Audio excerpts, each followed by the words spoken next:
ಚಿತ್ರದುರ್ಗ ತಾಲೂಕಿನ ಹಾಯ್ಕಲ್ ಗ್ರಾಮದಲ್ಲಿ 13ನೇ ವರ್ಷದ ರಾಮಲಿಂಗೇಶ್ವರ ಸ್ವಾಮಿಯ ರಥೋತ್ಸವ ಸಾವಿರಾರು ಭಕ್ತಾದಿಗಳ ಸಮ್ಮುಖದಲ್ಲಿ ಸಡಗರ ಸಂಭ್ರಮದಿಂದ ಆಚರಿಸಲಾಯಿತು. ಸ್ವಾಮಿಯ ಉತ್ಸವ ಮೂರ್ತಿಯನ್ನ ದೇವಸ್ಥಾನದಿಂದ ಪಲ್ಲಕ್ಕಿಯ ಮೆರವಣಿಗೆಯಲ್ಲಿ ಕರೆತಂದು ರಥದಲ್ಲಿ ಪ್ರತಿಷ್ಠಾಪಿಸಲಾಯಿತು. ಬಣ್ಣ ಬಣ್ಣದ ಹೂಗಳಿಂದ ಬಟ್ಟೆ ಮತ್ತು ತೋರಣಗಳಿಂದ ಅಲಂಕರಿಸಿದ ರಥಕ್ಕೆ ಬಾಳೆಹಣ್ಣುಗಳು ದೇವರ ಕಳಸಕ್ಕೆ ತಗುಲಿದರೆ ಒಳ್ಳೆಯದಾಗುತ್ತದೆ ಎಂದು ನಂಬಿಕೆಯಿಂದ ರಥದ ಮೇಲೆ ಭಕ್ತರು ಬಾಳೆಹಣ್ಣುಗಳನ್ನು ಎಸೆತಾ ಇದ್ದ ದೃಶ್ಯಗಳು ಸಾಮಾನ್ಯವಾಗಿತ್ತು. ಗ್ರಾಮದ ಮೆರವಣಿಗೆ ಉದ್ದಕ್ಕೂ ಭಕ್ತರು ರಥಕ್ಕೆ ಪೂಜೆ ಮಾಡಿದ್ರು. ಯುವಕರು ಸೇರಿ ಕುಣಿದು ಕುಪ್ಪಳಿಸಿದ್ರು. ಭಕ್ತಾದಿಗಳಿಗೆ ಪಾನಕ ಅನ್ನದಾನ ಮಾಡಿದ್ರು. ಸ್ವಾಮಿಯ ರಥೋತ್ಸವವನ್ನ ರಥವು ಬರುವ ದಾರಿ ಉದ್ದಕ್ಕೂ ಸೇರಿದ ಭಕ್ತರು ರಾಮಲಿಂಗೇಶ್ವರ ಸ್ವಾಮಿಗೆ ಜೈಕಾರ ಹಾಕಿದ್ರು. ಸುತ್ತಮುತ್ತಲಿನ ಗ್ರಾಮಗಳಿಂದ ಹಾಗೂ ಸಾವಿರಾರು ಭಕ್ತರು ರಥೋತ್ಸವದಲ್ಲಿ ಪಾಲ್ಗೊಂಡಿದ್ರು. ಜೊತೆಗೆ ದೇವಾಲಯದಲ್ಲಿ ಅಭಿಷೇಕ, ಮಹಾಮಂಗಳಾರತಿ, ತೀರ್ಥ ಪ್ರಸಾದ ನಡೆದು ಬೆಳಗ್ಗೆಯಿಂದಲೇ ಭಕ್ತರು ಸ್ವಾಮಿಯ ದರ್ಶನ ಪಡೆದ್ರು, ಪುನೀತರಾದರು.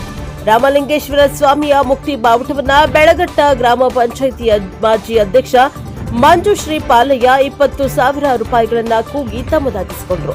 ಈ ಸಂದರ್ಭದಲ್ಲಿ ಉಪಸ್ಥಿತರಾದ ಕೃಷ್ಣಾರೆಡ್ಡಿ, ನಿವೃತ್ತ ಇಂಜಿನಿಯರ್ ಮತ್ತು Hanumanthappa engineer, AT Vishwanatha Reddy, MP Nagaraj Reddy, KG Lokesh Reddy, Ravishankar Reddy, JP Palayya, ಕೈಎಸ್ಕಿ ಪಾಪಯ್ಯ ಹಾಗೂ ಪೊಲೀಸ್ ಇಲಾಖೆಯ ಕಮಿಷನರ್ ಹಾಗೂ ಸಾವಿರಾರು ಭಕ್ತರು ಈ ಸಂದರ್ಭದಲ್ಲಿ ಉಪಸ್ಥಿತರಿದ್ದರು. Bureau report Harish, NKS TV 4 Chitradurga.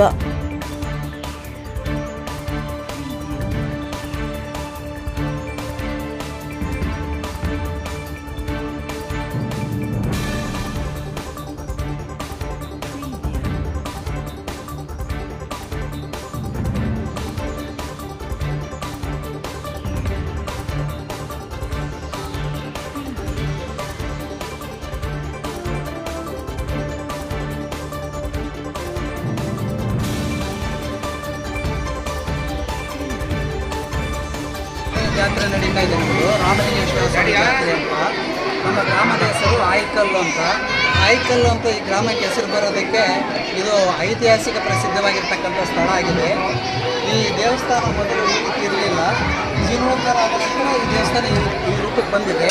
ಜೀರ್ಣೋದ್ಧಾರ ಆದ ನಂತರ ನಮ್ಮ ಗ್ರಾಮಸ್ಥರೆಲ್ಲ ಸೇರಿಬಿಟ್ಟು ಈ ಗ್ರಾಮದಲ್ಲಿ ರಾಮಲಿಂಗೇಶ್ವರನ ಜಾತ್ರೆ ಮಾಡಬೇಕಂತ ತೀರ್ಮಾನ ಮಾಡಿಕೊಂಡು ಪ್ರತಿ ವರ್ಷ ಮಾಸ ಶಿವರಾತ್ರಿ ಆ ದಿವಸ ಈ ಜಾತ್ರೆ ಪ್ರಾರಂಭ ಮಾಡಿದ್ದೀವಿ. ಈಗ 13 ವರ್ಷಗಳ ಕಾಲ ಇದು 13ನೇ ವರ್ಷದಲ್ಲಿ ಜಾತ್ರೆ ನಡೀತಾ ಇದೆ. ತುಂಬ ವಿಜೃಂಭಣೆಯಿಂದ ಜಾತ್ರೆ ನಡೀತಾ ಇದೆ.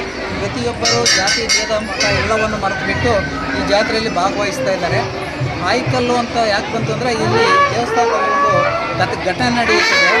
ರಾಕ್ಷಸಿ ಹೊರಗಡೆ ಬರೋದಕ್ಕೋಸ್ಕರವಾಗಿ ಒಂದು ಕಲ್ಲನ್ನು ಕಾಲಿಂದ ಒದ್ದಿರ್ತಾಳೆ. ಅದು ಹಾರಿ ಹೋಗಿ ಒಂದು ಜಮೀನಲ್ಲಿ ಬಿದ್ದಿದೆ. ಹಾರಿ ಹೋದ ಕಲ್ಲು ಆಯ್ಕಲ್ಲು ಅಂತ ಹೇಳ್ಬಿಟ್ಟು ಗ್ರಾಮಕ್ಕೆ ಹೆಸರು ಬಂದಿದೆ. ಹಾಗಾಗಿ ಈ ಜಾತ್ರೆಯನ್ನು ಪ್ರತಿ ವರ್ಷವೂ ಸಹ ವಿಜೃಂಭಣೆಯಿಂದ ಆಚರಿಸ್ತಾ ಇದ್ದೀವಿ.